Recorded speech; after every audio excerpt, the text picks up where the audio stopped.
Okay, Trace. Recording in progress. Okay. So I believe we finished that. So thank you for the correction and the clarification. So at this point, we will go to item number 2 on the agenda. Public forum. We are going to limit it to 3 minutes on input related to the fiscal year 2025-26 budget budgets as presented.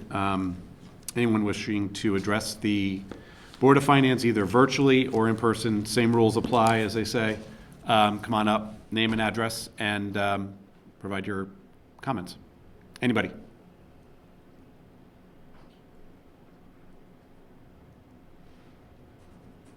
Come on up. I assume that many others here. Welcome. Polly Reeder, 280 Sage Hollow Road. So I came to express my overwhelming support for the school budget, the town budget as well, but in particular for the school budget. Overwhelming support. And I mean, you can multiply me by dozens and dozens and dozens of people. You know, many people are at home, they don't bother to come. We hope they come out for the referendum. And I just want to say, I don't think we should accept last year's, initial budget rejection as very realistic. I think people woke up for the second vote. And I just wanted to mention that in addition to the confluence of events that you had articulated and whatnot after that last year, I would really encourage to not hold a referendum 2 days after a spring break, which is the only significant break of the entire school year. So you've got all these families, home with kids, going away, whatever. They are not focused on coming back to vote 2 days later. So I think you saw people overwhelmingly came out on the second vote. It was totally won over.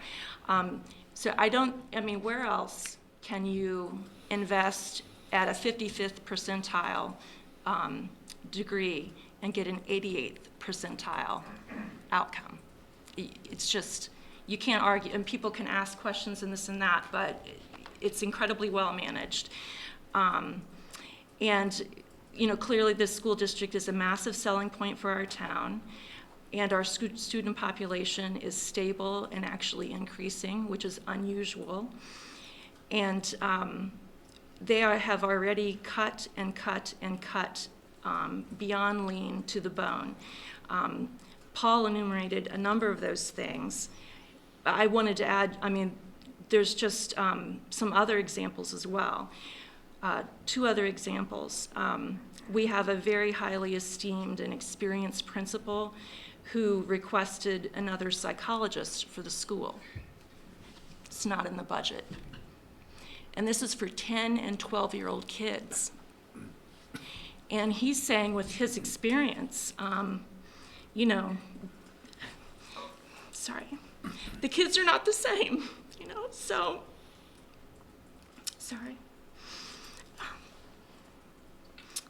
But in a second example, that is something I think a lot of people we have as a given and we don't even talk about anymore.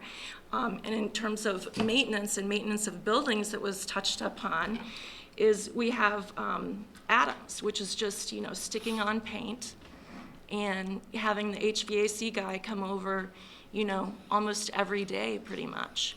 And, the increased rates of sickness in that building, I think you can look at the numbers. I know during COVID it was for sure because of the air circulation and the lack of it.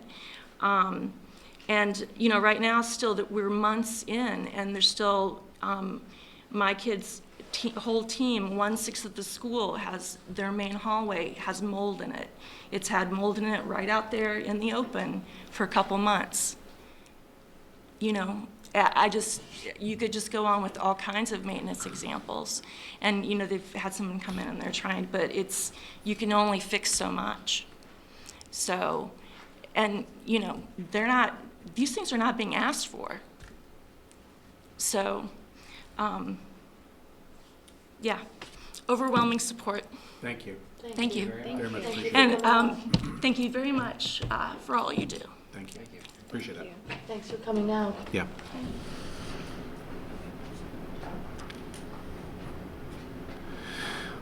Other members of the public would like to address the Board of Finance?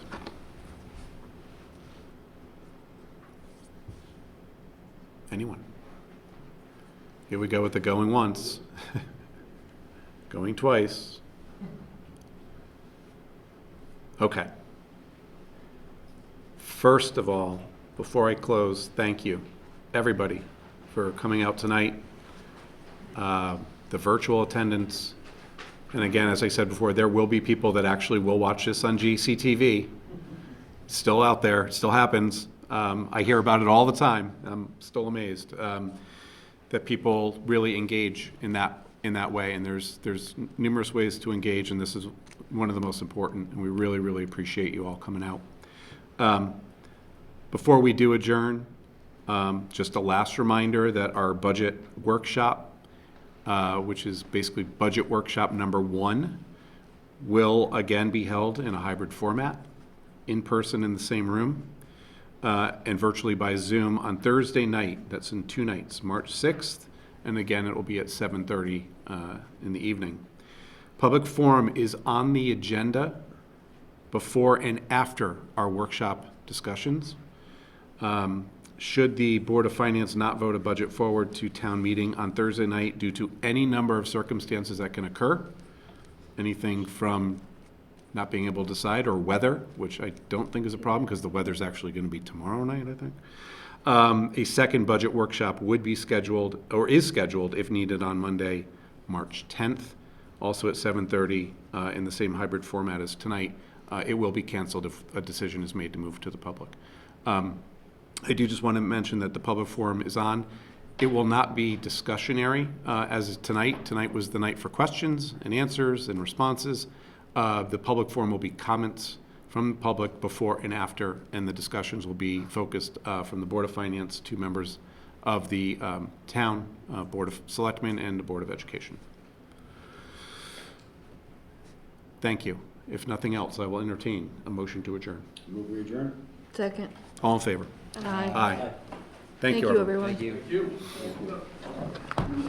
Thank you.